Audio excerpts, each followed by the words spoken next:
জামাই ষষ্ঠী। জামাই ষষ্ঠী বাঙালির ঐতিহ্যবাহী একটি সাংস্কৃতিক আচার। জ্যৈষ্ঠ মাসের শুক্লপক্ষের ষষ্ঠী তিথিতে এই আচার পালন করা হয়ে থাকে। এই দিনে বিবাহিত মেয়ে এবং জামাইকে আপ্যায়ন করে এই আচার পালন করা হয়।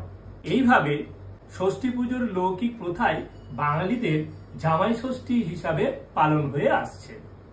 চলুন, বেশি কথা বলবো না, সবাই সবকিছু জানে, কিন্তু আজকে কিন্তু মেন পর্বই হচ্ছে খাওয়া দাওয়া।